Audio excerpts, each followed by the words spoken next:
What's going on, everybody? You are watching Vikings Now by Chat Sports. My name is Patrick Siepman, and coming up on today's show, I want to dive into the top 25 Vikings free agent targets for the 2026 free agency period. With the Vikings right now having a cap space of negative 40.1 million, you may be saying to yourself, "Well, Patrick, they're obviously not going to be too active during free agency."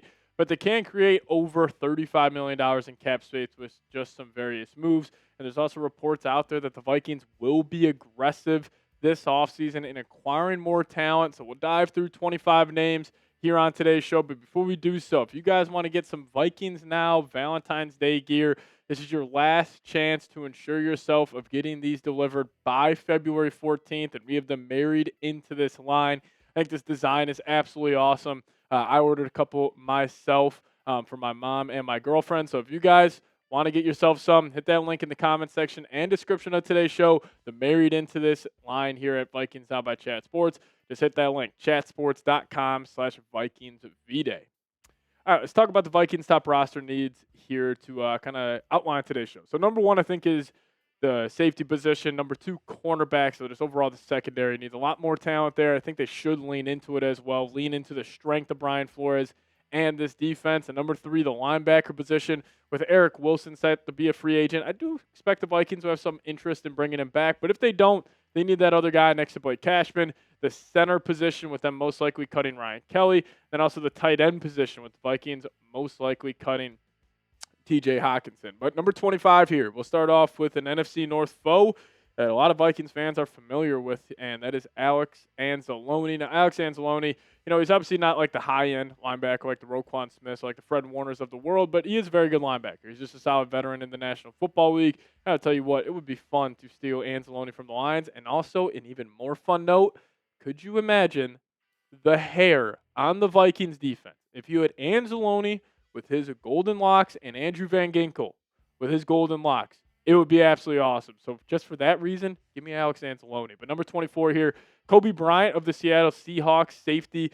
This guy's extremely versatile as well. He can hop down, play some nickel, play some free half safety. He can really do it all for that defense. Played a key part in one of the better defenses in the league this past season in Seattle. Very physical as well. Very willing to come down and play the run game. I think you could also get him for a cheaper deal as well compared to some of the other safety targets we'll be talking about on today's show. But now number 23 here, how about Nakobe Dean of the Philadelphia Eagles?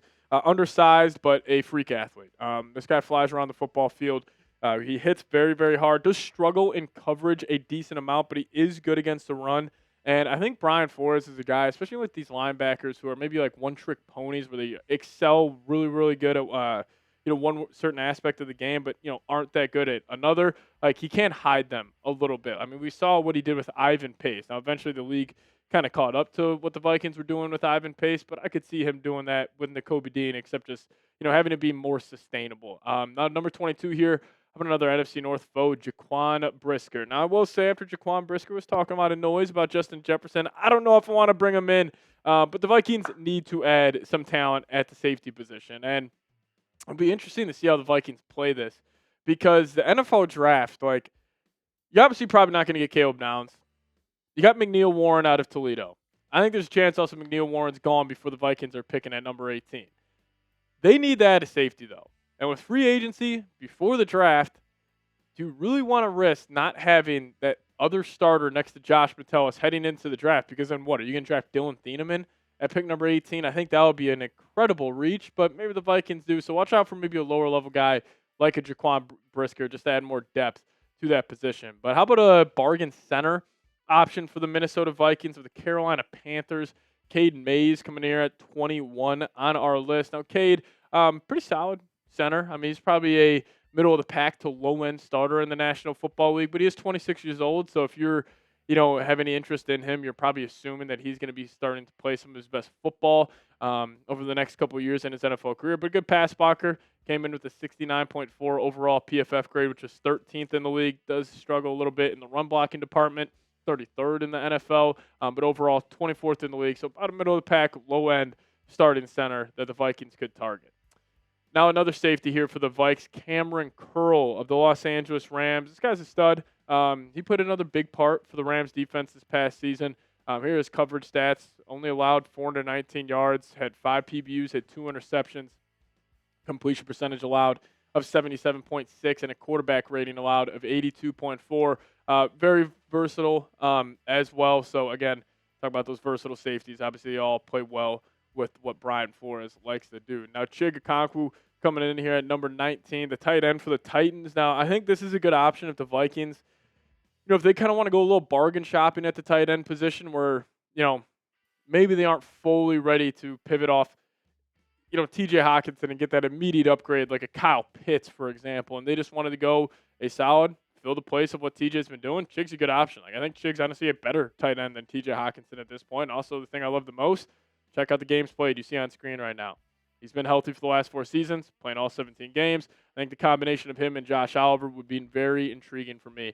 So watch out for Chig, especially considering you could get him on a pretty cheap deal this year in free agency. Number 18, though, let's talk about a little Nahshon Wright. I think Nahshon Wright's one of the more polarizing cornerbacks in the National Football League. I'm pretty sure he led the NFL in takeaways this past season with 5 interceptions and 3 forced fumbles. And also, he was a Minnesota Viking. Funny enough, trivia question for everybody down below. Who did the Vikings trade to the Dallas Cowboys for Nahshon Wright? I'll give you 3 seconds. 3, 2, 1. It was Andrew Booth Jr. Andrew Booth Jr. is going to be out of the NFL in a couple of years. But the Vikings had Nahshon Wright, and they obviously, did not use him to his best ability. Then he had a great year for the Chicago Bears. Had 11 PBUs, 5 interceptions. Now, he does get targeted a ton, and he gives up a lot in the passing game. 7 touchdowns, 725 yards. So this guy gives up a lot of production, but he's a gambling corner, and he's kind of like a poor man's Trayvon Diggs, where Trayvon was always gambling, but at least he was a better cover corner than a guy like Nahshon Wright. So I really have no interest in Nahshon Wright. I don't know if the Vikings would either. Now, another center out there, Connor McGovern of the Buffalo Bills. Obviously, with Ryan Kelly, Vikings probably going to let him go. Vikings need that center, and now they could also find their center in the NFL draft, but Connor would be solid. He had a really good year for Buffalo this past season. 0 sacks allowed, only 5 penalties on the year. Really solid PFF grades as well at 69.1. Solid pass blockers, 73.4 overall grade, and a decent run blocker as well, coming in at 65.2. Now, number 16 on our list, have a little Greg Newsome II. I've always been a fan of Greg Newsome, coming out of Northwestern. Pat Fitzgerald always talked about him being one of the most intelligent football players he's ever been around. He can play the nickel and he hop outside as well. And he was traded to the Jacksonville Jaguars midway through the season, so he only played 5 games with the Browns and 12 games with the Jags, and he had pretty good year with the Jags. They give up a lot of touchdowns, give up 5 touchdowns in 12 games played, and pretty high quarterback rating. So the Jacksonville was hoping they were going to get more out of him. But again, for a guy that you could probably bring in on a pretty cheap deal, just add another, man to that cornerback room, not a bad choice there at all. Number 15 here, Philadelphia Eagles Super Bowl champion Reed Blankenship. Now, good athlete. Really good instincts on the back end. He played a key piece in the Eagles' defense over the last couple of years. If they have been one of the better ones in the NFL, I think it would make a lot of sense for the Minnesota Vikings. And plus, if you want to replace a white safety with a white safety, Harrison Smith's retiring, go give me Reed Blankenship, one of the exciting whites here in the NFL. And Boye Mafe coming in here at number 14 of the Seattle Seahawks. Now, I don't really expect the Vikings to target edge rusher too heavily. Now, this would really only be if they trade away Jonathan Grenard for maybe a 2nd-round pick, and they just want to add more depth to that position. Boy, Mafe could be a solid 1-year candidate for the Vikes, but again, only edge rusher if the Vikings, trade away Grenard. That's why you won't see like a Trey Hendrickson on this list, for example. But watch out for Boye Mafe. I think he could add some good depth if they do end up trading away one of their edge rushers. Now, number 13 here, Javonte Williams. Now, I'm assuming the Vikings will let go of Aaron Jones, and Javonte Williams would be a great 1-2 punch with Jordan Mason, in my opinion. Like, obviously, neither of those guys are like true top, 8, top 10 running backs in the league, but I think the combination of those two would create one of the better backfields in the NFC, and plus he had a great year this year for the Dallas Cowboys. Obviously playing with George Pickens, CeeDee Lamb, and Dak Prescott, the running back kind of gets the benefit from some lighter boxes, but he's a good runner. Really solid option. I think he would mesh well with what the Vikings want to do offensively. Now, we're going to talk about wide receiver here. How about a little Rashid Shaheed, the burner. Now, I think I would have most interest in Shaheed as him just being a kick and punt returner, as he's already had 3 touchdowns with the Seahawks on special teams. But he's a guy that can take the top off the defense. I've been begging for the Vikings to get a burner next to Justin Jefferson for the last couple of years. I think when you have that guy who can take the top off the defense, he can open up everything in this offense. Plus, a combination of Shaheed, Addison, and Jefferson would be the best wide receiver trio in the National Football League. Now, one of the better safeties available this year, Brian Cook of the Kansas City Chiefs. This guy's a stud, great tackler, really good in the run fit, and I think he is one of those guys where, Brian Flores would get the most out of him. Like, that is so nice as a Vikings fan, where any of these guys we're talking about, especially secondary players, where it's like if they come to Minnesota, you could say they're going to have their best years, because we've seen guys like Isaiah Rodgers, even though he wasn't fantastic this year, we still saw him play some of the better football he's ever played his NFL career. Byron Murphy's been hit or miss, but especially the safety position. I mean, Flores gets the most out of these guys, especially a guy like Brian Cook. So I would have a lot of interest in him. I don't know how much he would specifically get on the open market. We'll see about that. Now, we'll dive into the top 10 here in just a second, but I do want to tell you guys about today's presenting sponsor, and that is Factor Meals. Shout out to Factor Meals for sponsoring today's show. And if you guys head to factormeals.com/VikingsChat50 off and plug in promo code VikingsChat50 off, we'll hook you guys up with 50% off your first Factor box plus free breakfast for 1 year. Now, this offer is only valid for new Factor customers with code and qualifying auto-renewing subscription purchase. Now, if you want to eat better but you have zero time and zero energy to make it happen, Factor doesn't ask you to meal prep or follow recipes. It just removes the entire problem. 2 minutes, real food, done. And you aren't failing at healthy eating. You just don't have the extra 3 hours every night to make home-cooked meals. And Factor is already made by chefs, designed by dietitians, and delivered to your door. You heat it for 2 minutes and eat lean proteins, colorful vegetables, whole food ingredients, healthy fats, the stuff you'd make if you had the time. And my favorite part about Factor is that it's no refined sugars, no artificial sweeteners, and no refined seed oils. And they have over 100 rotating weekly meals with high protein, calorie smart, and GLP-1 support. So head to factormeals.com/VikingsChat50 off and use promo code VikingsChat50 off to get 50% off your first Factor box plus free breakfast for 1 year. This offer is only valid for new Factor customers with code and qualifying auto-renewing subscription purchase. Make healthier eating easy with Factor. All right, let's dive into the top 10 here. Kyle Pitts coming in at the 10 spot. Now, Kyle Pitts, I will say, I don't know if I would have too much interest in bringing him to Minnesota. My favorite part about Kyle Pitts is actually, if you guys see his touchdowns every single season, his rookie year, he had 1, his sophomore year 2, third year 3, fourth year 4, and then this past year 5. I can guarantee you, in his 6th year, he's going to have 6 touchdowns. I think that's probably the coolest part. But this guy's a freak athlete. Drops have been an issue for him over the last couple of seasons. I think his best football is still out in front of him, though. But I just think he's going to be too expensive for the Minnesota Vikings. I don't know, especially if they are cutting T.J. Hawkinson, if they're just going to take that money and toss it to another tight end in Kyle Pitts. So I'd probably steer clear of him, but no doubt the talent is there. And he would, again, create one of the most talented weapon groupings in the NFL for the Vikings. But number 9, Devin Lloyd. Devin Lloyd probably coming off his best year yet in the National Football League. Dude was absolutely flying around out there for the Jacksonville Jaguars. Had that one famous pick 6 on Monday night against Patrick Mahomes at the goal line. Completely flipped that football game. And the Jags defense this year was awesome. I mean, these dudes were flying around. They hit hard. And Devin Lloyd played a big part of that. 6 TFLs, 7 PBUs, 5 interceptions on the season, and 81 total tackles. Now, he did just say at the Super Bowl during media week that he does want to re-sign with the Jags, so I would fully expect him to do that. I'll talk about one of the better tackling cornerbacks in the NFL now, Jalen Watson of the Kansas City Chiefs. This guy's a stud. This guy's been playing a key part for the Chiefs defense, which has been solid over the last couple of years. And this guy this past season had another good year. Now, does he struggle with bigger perimeter wide receivers? Absolutely. But I still think he is an immediate upgrade over anybody on the Minnesota Vikings. I think he's still more talented than a guy like Byron Murphy, definitely over a guy like Isaiah Rodgers. Had 6 PBUs, 2 interceptions, a lot of quarterback rating of 67.5 this past season, and just a completion percentage allowed of 58.6.